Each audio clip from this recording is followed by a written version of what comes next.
So, in this video saya ingin share pada Anda ada yang namanya strategi XY copywriting.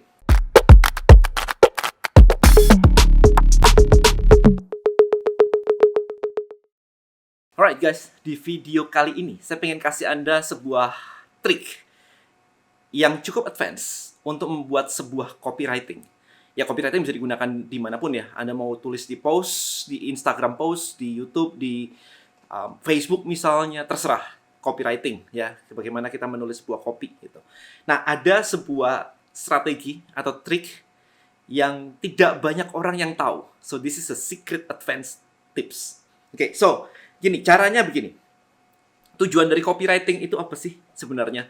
Tujuan dari copywriting adalah menyuruh orang untuk melakukan yang kita mau. Basically itu. Entah itu copywriting untuk beli barang, entah itu copywriting untuk join di sebuah opt-in form, masukin nama dan email, download produk, apapun itu. Intinya adalah copywriting adalah sebuah copy, kata-kata yang disusun, sebuah kalimat, cerita yang disusun untuk membuat orang mau melakukan apa yang kita mau. That's it. Sesimpel itu, alright? So, in this video saya ingin share pada Anda ada yang namanya strategi XY copywriting. Ya, jadi XY copywriting. Nah, Anda tahu sumbu X dan Y. Ini sumbu X, ini sumbu Y. Oke? X di sebelah, kalau di sebelah kanan, sumbu Y berarti di sini, kalau misalkan di sini saya tulisnya gini deh. Kalau misalnya saya tulisnya adalah X, Y, maka yang di kanan atas, X-nya positif, Y-nya positif. Oke? X-nya positif, Y-nya positif. Anda perlu memahami ininya dulu, fundamentalnya dulu.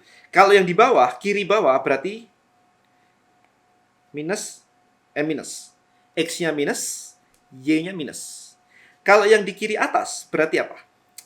Minus di sini, N plus. Oke? Nah, yang di kanan bawah berarti apa? X-nya plus, Y-nya minus. Oke? Kalau belum paham, Anda harus balik ke SD. I think ini SD ya? SD atau SMP ya? Pelajaran SD atau SMP, X, Y. Ya, jadi X, Y, kalau di kanan atas X-nya positif, Y-nya positif. Kalau di kiri bawah X-nya negatif, Y-nya negatif. Kalau di kiri atas X-nya negatif, Y-nya positif. Kalau di kanan bawah X-nya positif, Y-nya negatif. Nah, gunanya ini apa sih, Dan?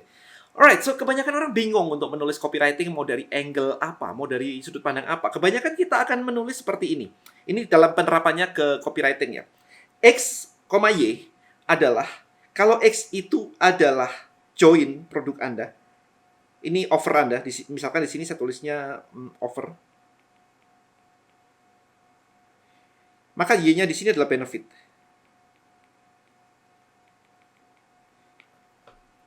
Nah, berarti biasanya gini, orang menuliskan sebuah copywriting itu adalah gini. Kalau kamu beli produkku, maka kamu bisa dapat A, B, C, D. Nah, berarti itu letaknya di mana? Di kanan atas. Kalau kamu beli produk saya, berarti di sini nih. Beli itu di sini.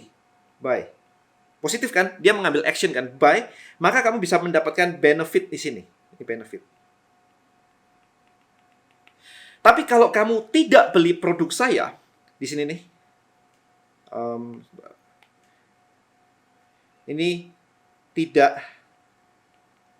buy. Tidak beli.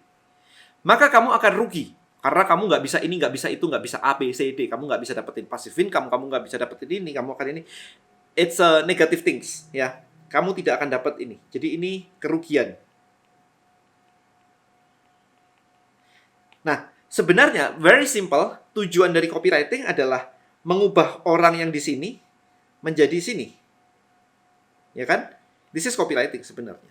Tapi problemnya adalah di otak orang itu tidak ada cuma dua aja. Otak orang lengkap. Full spectrum. Full spectrumnya adalah ada sesuatu yang di sini, ada sesuatu yang di sini. Sementara copywriting kita hanya menuliskan yang kiri menuju yang kanan. Kalau kamu nggak beli, kamu rugi. Kalau kamu beli, kamu untung. That's it. Cuman itu aja.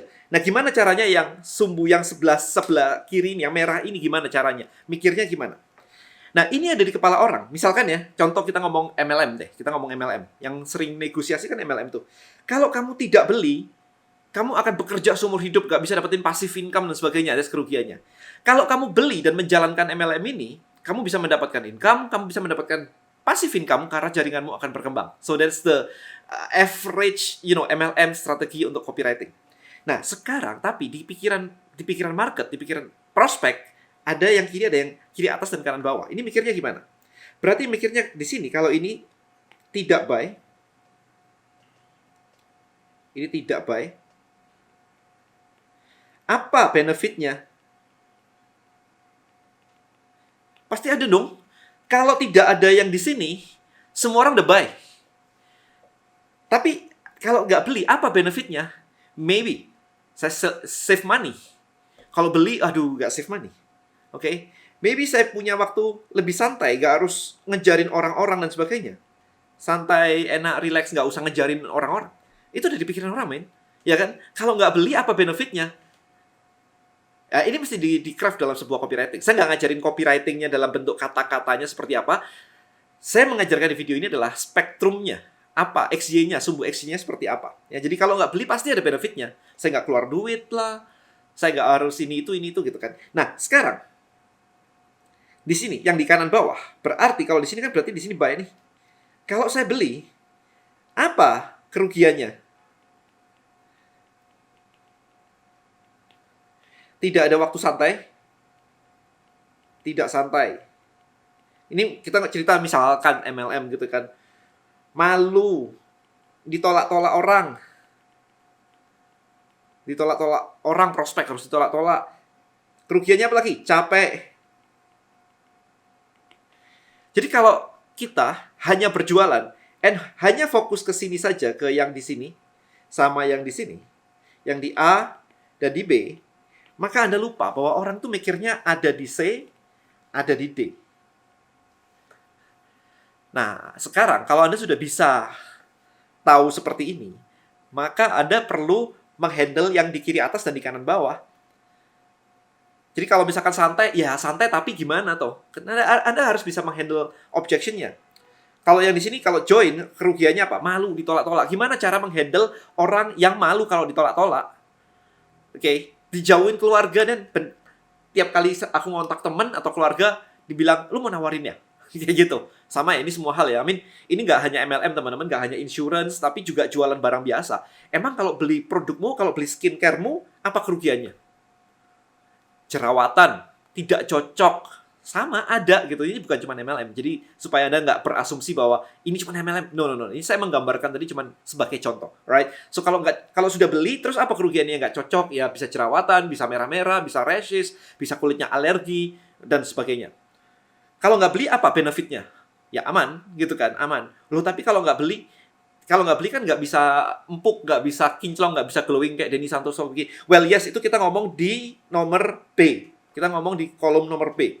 Di kolom nomor C, kita ngomongnya adalah kalau tidak beli, benefitnya apa. Jadi, jangan Anda terpaku hanya mikirin A dan B saja di sini. Oke, hanya A dan B saja. Karena di pikiran customer, itu A, B, C, D. Bukan A dan B saja. Right, so, hopefully, video ini memberikan Anda wawasan bahwa menulis sebuah copywriting tidak hanya tentang kerugian dan benefit aja. Kalau beli ada kerugiannya kok. Nggak mungkin nggak ada kerugiannya. Kalau nggak beli juga ada benefitnya kok. Itu mungkin sebagian besar kita sebagai penjual lupa di situ. Jadi ketika menghandle objection, disinilah objectionnya. Kalau nggak ada objection, maka A dan B selesai. A dan B. Kalau nggak ini rugi, kalau beli untung gitu. Tapi objection di kepala orang itu munculnya adalah di kolom C dan D. So, mulai sekarang, list down apa saja kolom C dan D Anda. Itulah menjadi objection yang akan di-craft, di-handle melalui strategi list building, melalui email marketing. Tujuannya email marketing apa sih? Bukan buat nulis artikel. Kalau Anda sudah ikut LBM Live, listbuildingmastery.id, Anda jadi tahu, email itu bukan buat nulis artikel yang nggak dibaca. Email itu cuma ngomong sebentar, kayak cuman beberapa kalimat, kayak 3 kalimat, 2 kalimat, sesingkat itu. Kayak orang SMS sebenarnya email itu. Cara pakainya seperti itu. Untuk menghandle C dan D. That's it. Nah, ketika itu sudah terhandle, maka orang akan lebih mikir bagaimana cara atau bagaimana benefit ketika membeli produk Anda. Jadi kalau itu nggak ke-handle, objection-nya nggak ke-handle, ya mereka akan stand off, kayak nggak mau nantilah inilah dan sebagainya. Itu karena pemikiran di C dan D tadi. Alright, so thank you so much guys for this video. See you in the next one. Bye bye.